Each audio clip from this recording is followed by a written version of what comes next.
বন্ধুরা, আজকের আমি ভগীরথ কীভাবে গঙ্গা দেবীকে মর্তে নিয়ে এসেছিলেন এবং সগর বংশ উদ্ধার হয়েছিল সেই কাহিনী পাঠ করব এই পৌষ সংক্রান্তির গঙ্গা স্নানের পূর্ণ লগ্নে। তো বন্ধুরা, ভিডিওটা শুনবেন শেষ পর্যন্ত,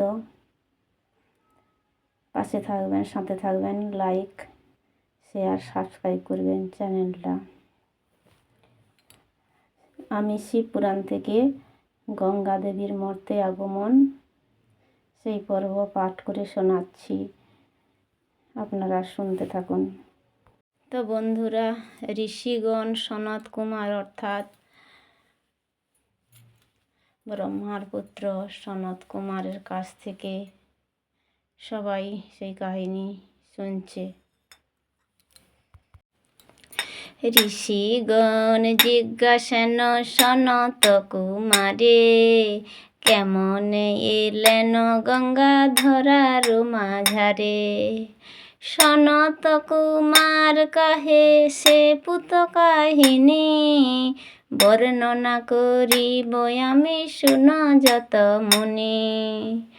হরিশ্চন্দ্র নামে রাজা অযোধ্যা নগরে, পুত্র সম পালে প্রজায় আনন্দ অন্তরে। দাতা কেহ নাহি হয় তাহারও সমান, বিশ্বামিত্রে নিজ রাজ্য করিলেন দান। অতঃপর বারাণসীপুরে নরপতি, বহু কষ্ট পায় ভার্যা পুত্রের সংহতি।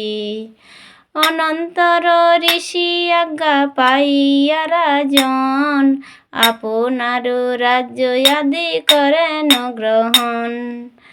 রহিতাশ তার পুত্র হইল পরে রাজা, পুত্র সম পালন করেন যত প্রজা। তার পুত্র হইল সগরমতিমান, শিব বরে পায় 60,000 সন্তান। আর পুত্র অসমঞ্জ ধর্মপরায়ণ, অংশুমান নামে তার হইল নন্দন। পুত্র 60,000 কেবল এক নাতি, তাহাতে সগর রাজায় আনন্দিত মতি। কিন্তু অসমঞ্জ ভাবে সংসার নিত্য, ইহা হয় শুধুমাত্র দুঃখের নিমিত্ত। একমাত্র সত্য হন দেবনারায়ণ, কাননে পশিল তবে করিতে সাধন। একদা সগর রাজায় আনন্দ অন্তরে, অশ্বমেধ যজ্ঞ করে অযোধ্যা নগরে। মনে ভাবে ইন্দ্র সনে রয়েছে বিবাদ, এই যজ্ঞে হয়তো বা ঘটাবে প্রমাদ। তারে ভয় করি যজ্ঞ অশ্বের রক্ষণে, নিযুক্ত করিল 60,000 সন্তানে। কহিলেন এই অশ্ব সর্বত্র ভূমিয়া, এই যজ্ঞ স্থানে যদি আইসে ফিরিয়া, তাহলেই যজ্ঞ পূর্ণ হইবে আমার, অন্যথায় সমুদয় হইবে অসার। যজ্ঞাশ্ব রক্ষিতে গেল সগর নন্দন, তাতে দেবরাজ ইন্দ্র অতি ভীত মন। অতঃপর মনে মনে এক যুক্তি করি, নিশীথে যজ্ঞের অশ্ব করিলেন চুরি। পাতালে কপিল মুনি তপেতে মগন, ঘোড়া লয়ে তার কাছে করিল গমন। তাহার নিকটে অশ্ব বন্ধন করিয়া, হরষেতে স্বর্গপুরে গেলেন ফিরিয়া। হেতা সগরের 60,000 নন্দন, প্রভাতে না পাইলে কো অশ্বের দর্শন। চারিদিকে ছুটে তারা অশ্বে অন্বেষণে, কিন্তু তার সন্ধান না পায় কোনো স্থানে। কোথাও না পায় সে পৃথিবী মণ্ডলে, তবে বিষাদিত চিতে পবে সে পাতালে। অশ্ব অন্বেষণে সবে পাতালেতে ভ্রমে, ক্রমেতে পশিল তারা কপিল আশ্রমে। নিশ্চল কপিল মুনি তপেতে মগন, দেখে তথা যোগ্য অশ্ব রয়েছে বন্ধন। সগর নন্দনগণ তখন চিন্তিল, এই স্থানে যোগ্য অশ্ব কেমনে আসিল। মনে হয় এই বেটা ঘোড়া চুরি করি, ছল করি বসিয়াছে সাধু বেশ ধরি। এই রূপ চিন্তা করি সেই ঋষি বরে, প্রহার করিল শুরু অতি ক্রোধ ভরে। তাহাতে ঋষির ধ্যান ভঙ্গ হইয়া গেল, ক্রোধ ভরে যেই মাত্র চাহিয়া দেখিল। নয়নেতে ক্রোধ অগ্নি হইল বহির্গত, সগরের পুত্রগণ তাতে ভস্মীভূত। একসাথে মরে 60,000 নন্দন, তবে অশ্ব লয়ে কেবা করিবে গমন।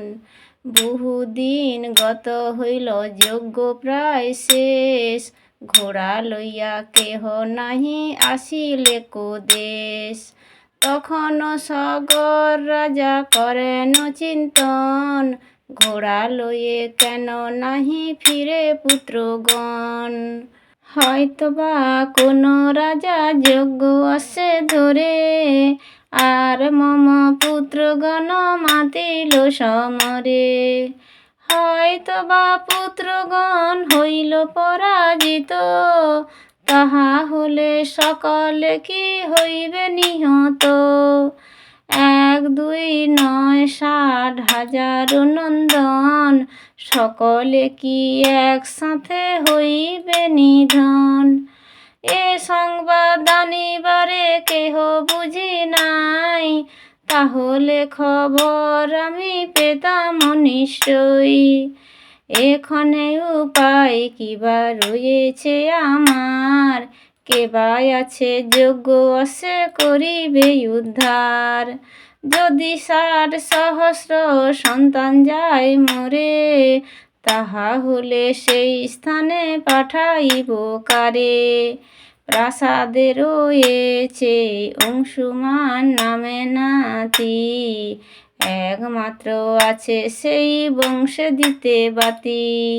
অশ্ব কিংবা পুত্রগণে লইতে সন্ধান, কেমনে পাঠাই তারে কেঁদে উঠে প্রাণ। এই রূপে বিষণ্ণ চিত্তে সগর রাজন, মৌন হয়ে নিরন্তর করয়ে চিন্তন। সগরের এই ভাব করিয়া দর্শন, অংশুমান নাতি তার কহেন তখন। কি কারণ পিতামহ হয়েছ চিন্তিত, আমাকে সকল কথা বল হে নিশ্চিত। পিতৃগণের চিন্তা করিছ অন্তরে, তাদের সন্ধানে আমি যাইব সত্তরে। তখন সগর রাজা কহে তার প্রতি, একমাত্র বংশধর তুমি সম্প্রতি। রণে 60,000 নন্দন যদি মরে, তাহলে তোমারে আমি পাঠাই কি করে। অংশুমান কহে তবে ভয় নাহি করো, সবার সংবাদ লয়ে আসিব সত্তর। কাহার সহিত আমি করিব না রণ, ফিরাইয়ে আনিব অশ্ব করিয়া প্রার্থন। এইক্ষণে যাইব আমি অশ্বের উদ্দেশ্যে, পাইবা না পাই তোরা ফিরিব যে দেশে। আশীর্বাদ করো তবে ওহে পিতামহ, আমার উপরে কভু না রাখো সন্দেহ। পৌত্রের এমন বাক্য করিয়া শ্রবণ, হর্ষ শোকে বিদায় দিলেন সে রাজন। তবে রাজ আজ্ঞা পেয়ে চড়ি নিজ রথে, ক্রমে ক্রমে সর্বস্থানে লাগিল ভ্রমিতে। সবারে জিজ্ঞাসা করে যোগ্য যশ কথা, কেহ নাহি জানে তার সঠিক বারতা। পৃথিবীর সর্বস্থানে করিয়া ভ্রমণ, না পাইলেন কাহারও অন্বেষণ।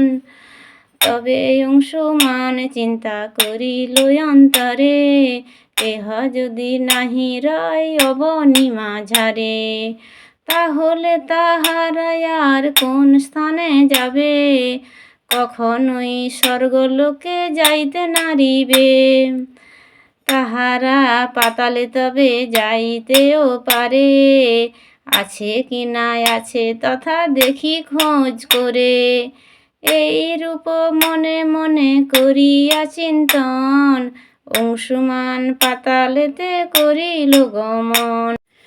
পাতালেরও সর্বস্থান খুঁজিয়া খুঁজিয়া, কপিল আশ্রম শেষে গেল ক্লান্ত হইয়া। তথায় দেখিল বান্ধায় আছে অশ্ববর, তবে অংশুমান অতি আনন্দ অন্তর। সম্মুখেতে দেখিয়া কপিল ঋষি বরে, দণ্ডবত প্রণমিয়া অতি ভক্তি ভরে। জোড় হস্ত করি তবে লাগিল কহিতে, সগরেরও পুত্রগণে দেখেছ এ পথে। তখন কপিল কহে তাহারা সকলে, ভস্মীভূত হইল পড়ি মম কোপানলে। পিতৃবগণের এই মৃত্যুর খবর, শুনি অংশুমান হইল অতীব কাতর। অতঃপর কর জোড়ে সেই ঋষি বরে, কত স্তব স্তুতি করিলেন ভক্তি ভরে।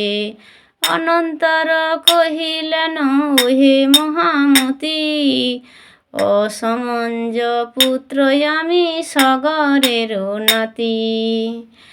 এইক্ষণে আপনারে করি যে মিনতি, কেমনে হইবে মম বংশের সদ্গতি।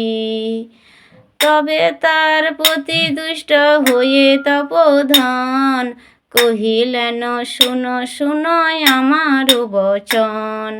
মর্তলোকে যদি বহে প্রবাহ গঙ্গার, তাহলে তোমার বংশ হইবে উদ্ধার।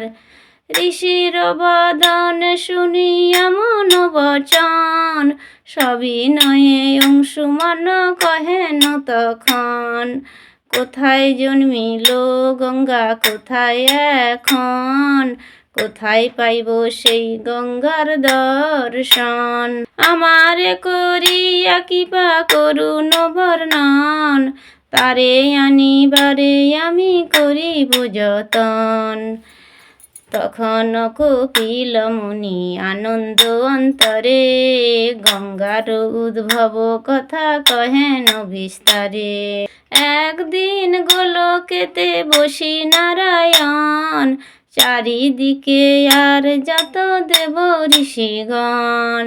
সেই সভা মাঝে দেব দেব পঞ্চানন, পরম আনন্দ ভরে করেন নর্তন। অতঃপর মিষ্ট স্বরে গান আরম্ভিল, পঞ্চমুখে সেই গীত সুমধুর হইল। সিংহা বলে শ্রীরাম, ডমরু বলে হরি, নাচিবার তালে তালে গায় ত্রিপুরারি। এমন মধুর গীত করিয়া শ্রবণ, সর্বজন আনন্দিত হইল তখন। লক্ষ্মীর পাছাতে বসি দেব নারায়ণ, গীত শুনি বিগলিত হলেন তখন। তাহার সর্বাঙ্গে তবে সে দেখা দিল, পতিত পাবনী গঙ্গা ইহাতে সিজিল। সেই ঘাম পদতলে আসি উপনীত, তাহা হেরি পদ্মাসন অতীব তরিত। নিজ কমণ্ডলু খানি দিলেন পাতিয়া, তবে সেই জলে তাহা উঠিল ভরিয়া। সেই গঙ্গা জল পশ লোভিলে সকলে, অবশ্যই সগর বংশ মুক্ত অবহেলে। অংশুমান তোমারে দিলাম এই বর, তব বংশ হেতু গঙ্গা হবে গোচর। তাই গঙ্গায় আনিবারে করহু যতন, বর্তমানে অশ্ব লইয়া করহু গমন। তবে মুনি পদে প্রণমিয়া অংশুমান, যোগ্য অশ্ব লইয়া তরা করেন প্রস্থান। সগরের কাছে গিয়া কহে বিবরণ, সকল শুনিয়া রাজা শোকাকুল মন। অশুচি হইল যজ্ঞ সাঙ্গ না হইল, গঙ্গায় আনিবারে তবে তখন চিন্তিল। তবে অংশুমানে রাজ্য করি সমর্পণ, গঙ্গায় আনিবার তরে করিল গমন। বহু তপ করিয়াও গঙ্গা নাহি পায়, অবশেষে প্রাণ তাজি ব্রহ্মলোকে যায়। অতঃপর অসমঞ্জ গঙ্গার কারণে, বহু বর্ষ তপ করে থাকিয়া কাননে। অংশুমান রাজ্য করে অযোধ্যা নগরে, তার পুত্র হইল দিলীপ নাম ধরে।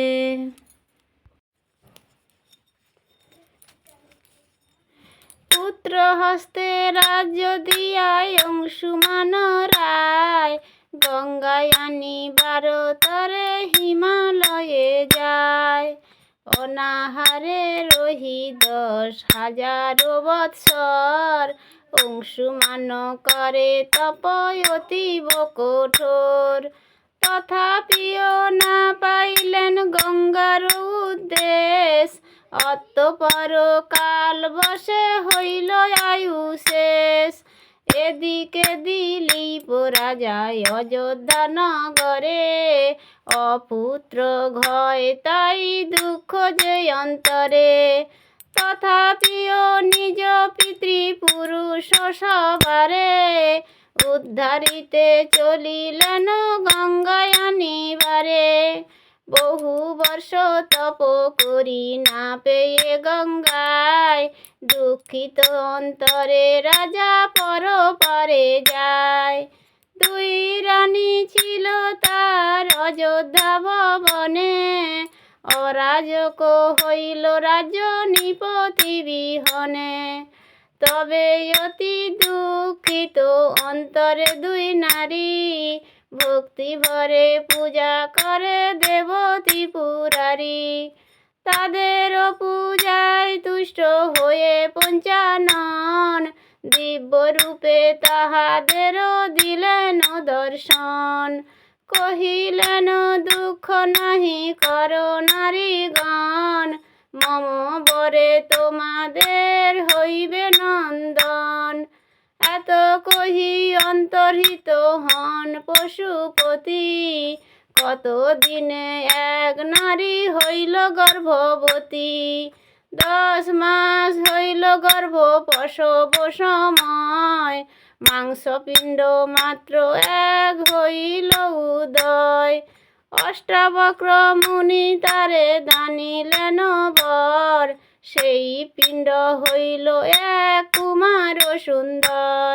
ভগীরথ নাম তার দেন তপোধন, যার দ্বারা ধরায় গঙ্গার আগমন। ক্রমে ভগীরথ হইল 5ম বৎসরে, বশিষ্ঠের কাছে গিয়া শিক্ষা লাভ করে। নিজ বংশ পূর্বপুরুষের বিবরণ, গুরুস্থানে ভগীরথ করিল শ্রবণ। সগর রাজার 60,000 তো নয়, কপিলেরও ক্রোধাগ্নিতে ভস্মীভূত হয়। যখন গঙ্গার বাড়ি হবে পরশন, অবশ্য তাহারা পাবে উদ্ধার তখন। কমে 4 পুরুষ করিল আরাধন, তবু গঙ্গায় আনিতে নারিল কোনো জন। গুরুর বদন শুনি এমন বচন, হাসি হাসি ভগীরথ কহিল তখন। সূর্য বংশে ভূপতিরা নির্বোধেরও প্রায়, অল্প শ্রমে গঙ্গা দেবীকে কোথায় পায়। যদি আমি ধরি এই ভগীরথ নাম, অবশ্য আনিব গঙ্গা এই মর্তধাম।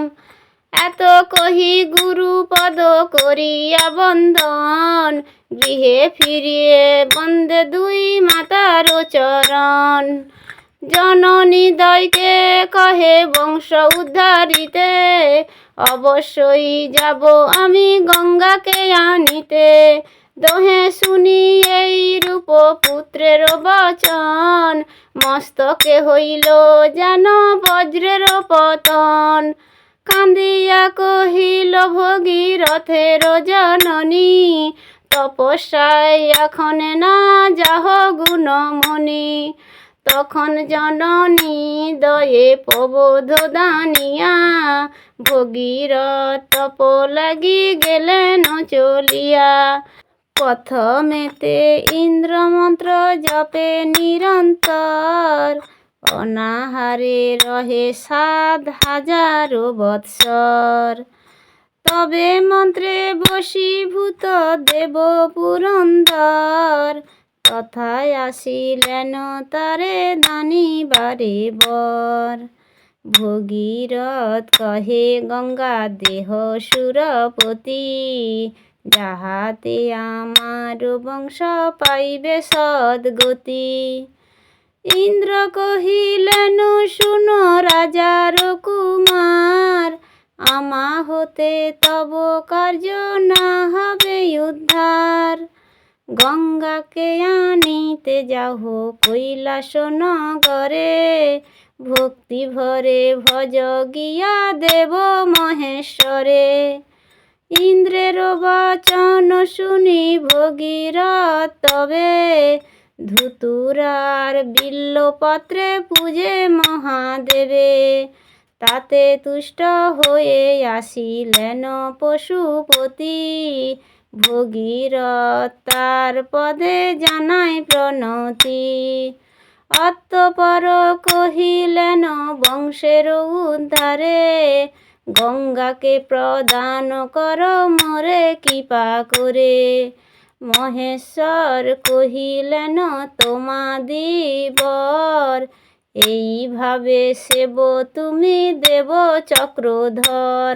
তবে ভগীরথ মহেশ্বরে প্রণমিয়া, গোলক ধামেতে যান আনন্দিত হইয়া। ভগীরথ কোটি মন্ত্র তথা করে জপ, তবে প্রীত হইলেন দেব পরন্তপ। তার অগ্রে আবির্ভূত হইয়া তখন, কহিলেন এত জপ করো কি কারণ। সম্মুখে হেরিয়া তবে দেব গদা ধরে, ভগীরথ প্রণমিল অতি ভক্তি ভরে। অতঃপর কহে প্রভু করি নিবেদন, সগরের ছিল 60,000 নন্দন। কপিলের ক্রোধাগ্নিতে ভস্মীভূত সবে, গঙ্গারে পাইলে তারা পাবে মুক্তি তবে। তাহার প্রার্থনা শুনি কহিলেন হরি, ব্রহ্মলোকে আছে গঙ্গা যাও তরা করি। তোমার সহিত আমি তথায় যাইব, মর্তলোকে যাইতে গঙ্গারে আদেশিব। গঙ্গা ছাড়া ব্রহ্মলোকে যত জল ছিল, মায়া করি হরি তাহা হরণ করিল। অতঃপর হরি যান ব্রহ্মার সদনে, হরিকে দেখিয়া ব্রহ্মায় আনন্দিত মনে। সম্ভ্রমে উঠিয়া ব্রহ্মা দিলেন আসন, চরণ ধোয়াতে পরে করিল যতন। কিন্তু কি আশ্চর্য, জল নাই কোনো স্থানে, কমণ্ডলু মধ্যে গঙ্গা পড়ে তার মনে। সেই জলে ধোয়ালেন হরির চরণ, তবে হৃষিকেশ অতি আনন্দিত মন। ভগীরথ পতি তবে কহে চক্রপাণি, এই গঙ্গা লয়ে যাও পতিত পাবনি। পাপী যে বা ব্রহ্ম হত্যায় আদি পাপ করে, সামান্য পরশ মাত্র সর্ব পাপে তরে। সানেতে কত যে পুণ্য কি বলিব আর, এই জল লয়ে কর বংশের উদ্ধার। নারী মূর্তি ধরি গঙ্গা করি জোড় কর, কহিলেন শুন প্রভু ওহে গদাধর। পৃথিবীতে কত শত আছে পাপীগণ, আমাতে আসিয়া পাপ করিবে অর্পণ। সেই পাপ ত্যাজি তারা যাবে স্বর্গবাসে, সেই পাপে বিমোচন আমি হব কিসে। কত কাল রব আমি ভারত মাঝারে, আপনার পদ পাব কত কাল পরে। হরি কহে শুন দেবী বচন আমার, অবশ্য হইবে পূর্ণ বাসনা তোমার। ভারতে যাইয়া পাবে লবণ সাগরে, রুদ্ররূপী সে সাগর জানিবে অন্তরে। সাগর তোমার সহ হইয়া মিলন, অতীব সন্তুষ্ট রবে সদা সর্বক্ষণ। কলির সহস্র পঞ্চবরষ হইলে, ধরণী ত্যাজিয়া তুমি আসিবে এ স্থলে। সহস্র সহস্র পাপী তোমার সলিলে, স্নানাদি করিলে পাপ তোমার হইলে। মম ভক্ত একজন করিলে দর্শন, সেইক্ষণে সর্বপাপ হবে বিমোচন। সহস্র পাপীর সব পরশিলে তোমাতে, যে পাপ হইবে তব ভাবিতেছ চিত্তে। কোন বৈষ্ণব স্নান করিলে তোমাতে, তখন পবিত্র তুমি হইবে তাহাতে। গঙ্গাকে এমন কহি দেব লক্ষ্মী প্রতি, শঙ্খ দিয়া কহিলেন ভগীরথ প্রতি। আগে আগে যাও তুমি শঙ্খ বাজাইয়া, পছাতে যাইবে গঙ্গা তোমাকে হেরিয়া। তবে ভগীরথ অতি আনন্দিত মন, ভক্তি ভরে প্রণমিয়া হরির চরণ। আগে আগে চলিলেন শঙ্খ বাজাইয়া, তার পিছে যায় গঙ্গা মকরে চড়িয়া। প্রথমে এলেন স্বর্গে পতিত পাবনী, তথায় তাহার নাম হইল মন্দাকিনী। অতঃপর সুমেরু পর্বতে গঙ্গা পড়ে, তথা হতে চলিল কৈলাস গিরিবরে। কৈলাস হইতে পড়ে ধরার উপরে, সেই বেগে বসুমতী টলমল করে। গঙ্গা কহে মম বেগ করিতে ধারণ, সক্ষম হবেন একমাত্র পঞ্চানন। তাহা শুনি ভগীরথ বহু স্তব করে, সেই স্থানে আনিলেন দেব মহেশ্বরে। মস্তক পাতিয়া দাঁড়ালেন শূল পানি, তাতে পড়িলেন গঙ্গা পতিত পাবনী। তবে বসুমতী স্থির হইল তখন, আর ভগীরথ হইল আনন্দিত মন। শিবের মস্তকে জটা অতীব বিশাল, বাহিরিতে নারে গঙ্গা রহে বহুকাল। তবে ভগীরথ স্তব করে মহেশ্বরে, মহেশ চিরিয়া জটা দিলেন গঙ্গারে। হরিদ্বার নামে তাহা তীর্থক্ষেত্র হয়, সেই স্থানে গঙ্গা স্নানে সর্ব পাপ ক্ষয়। গঙ্গায় ভাসিল জন্মু মুনির আশ্রম, তবে মুনি ক্রোধে তারে করিল ভক্ষণ। ভগীরথ মুনির বহুত স্তব করে, তবে মুনি জানু চিরি দিলেন গঙ্গারে। তাহাতে গঙ্গার নাম হইল জাহ্নবী, ভগবতী নামেতে পাতালে গঙ্গা দেবী। পূর্ব দিকে এক ধারা গঙ্গা নাম ধরে, ভাগীরথী নাম হয় ভগীরথরে।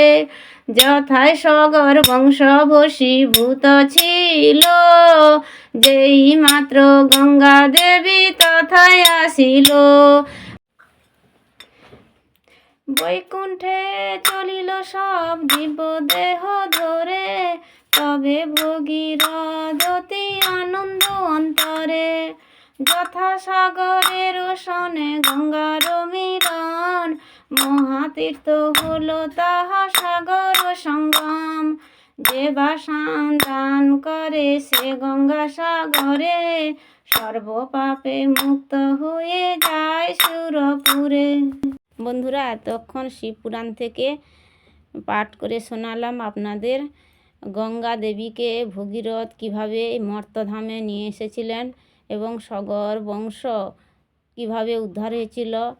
এই যে এখন যে গঙ্গা স্নান হয়, সাগর মেলা হয়, সেইখানে হচ্ছে সগর রাজের 60,000 পুত্র ভস্মীভূত হয়েছিল। তারা গঙ্গার পরশনে হচ্ছে স্বর্গধামে গিয়েছিল মুক্তি পেয়ে। তো আজও কপিল মুনির আশ্রম রয়েছে গঙ্গাসাগরে। তো সেই সব কাহিনী এত সময় পাঠ করে শোনালাম। বন্ধুরা, ভিডিওটা ভালো লাগলে লাইক, শেয়ার আর চ্যানেলটাকে সাবস্ক্রাইব করবেন, পাশে থাকবেন।